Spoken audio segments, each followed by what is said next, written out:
When a colony of army ants goes to war against a rainforest crab, it's massed might versus heavy armor.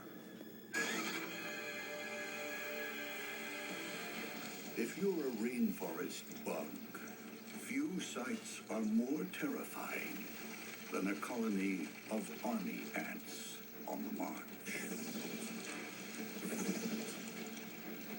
There may be as many as 250,000 ants swarming through the forest. Animals are rushing to get away from them. They're killing anything that they can get. These army ants have a really potent sting. Voracious, all-consuming, the army ants form a fast-flowing tide of death. There is no escaping the wholesale slaughter. These army ant swarms, when they go out, are wiping out the invertebrates and maybe even small vertebrates in an area that is the size of, as big as 10 bowling lanes within a day. It's amazing.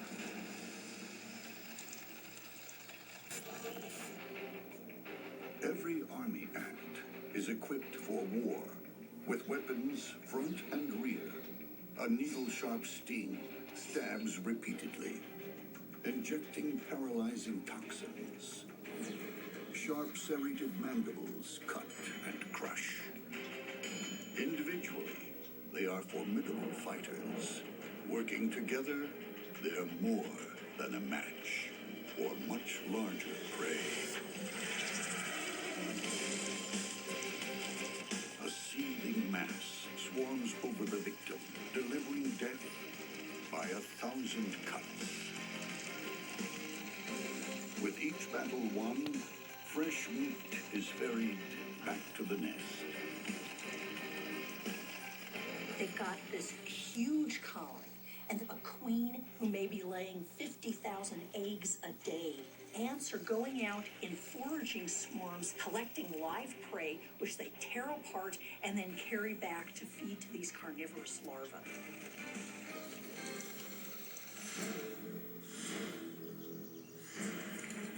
If the army ants are ferocious foot soldiers, then this creature must be straight from the tank division. This is a Costa Rican land crab, and although he has to return to the sea to reproduce, he and his relatives can be found as far as 10 miles from the coast and even 1,500 feet above sea level. Now that's what I call a well-traveled species. Well-traveled and well-protected. The crab's body and spiked legs are covered by a suit of armor made from chitin fibers, as flexible as human-made plastic, but reinforced with rock-hard mineral crystals. This is a tough little creature.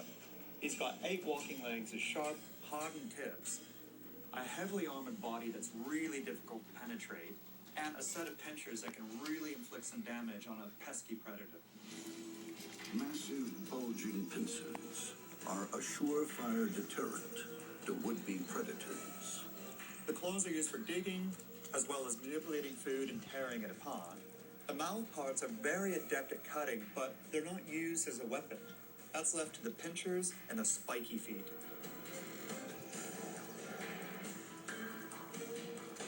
When the rainforest crab ventures into enemy territory, hardened killers beat a hasty retreat, not willing to risk a run-in with those crushing claws.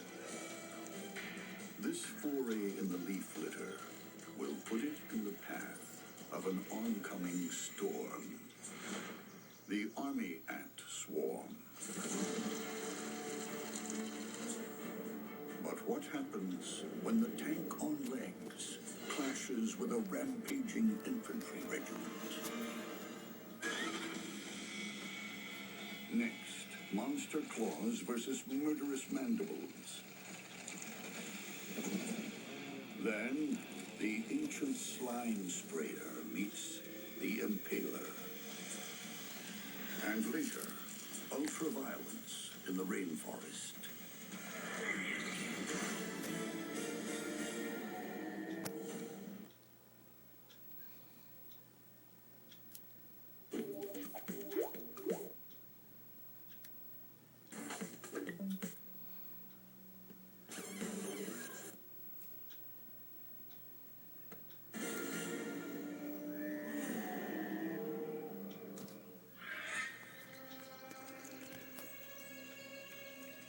hungry rainforest crab prowls for food in the leaf litter. Not far away, a ravenous tide of army ants is on the warpath.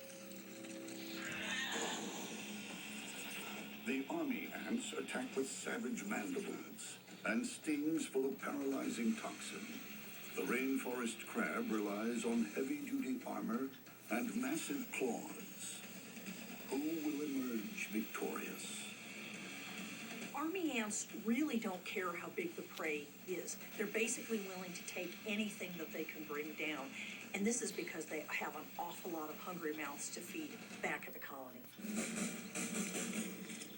When the ants make contact, the crab's first instinct is to cut and run. Seeing a swarm of army ants approach must be a terrifying sight. He'd be feeling like he's surrounded by a horde of serial killers armed with machetes and dart guns. The crab's getaway isn't quick enough.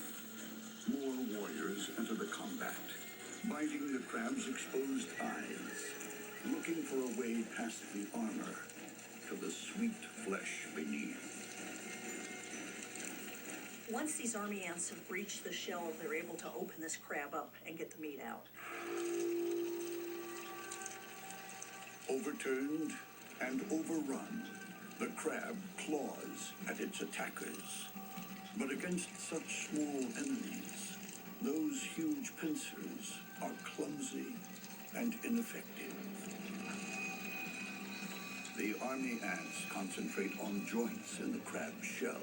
The tiny gaps between armor plates are wide enough for probing stings and cutting mandibles. This isn't just a bunch of itches that can be scratched. It's bite after bite, sting after sting, just hammering away and draining the crab's life force. Toxins flood the crab's body, shutting it down. As the crab takes its last breaths, the ants start to dismantle their fallen foe. When you're attacked by an army as fierce as this, there's no such thing as impenetrable armor. They just keep attacking until there's nothing left to do but just give up and die. In the callous bug world, it's always an eye for an eye. To the victor go the spoils, and the vanquished becomes a shell of its former self.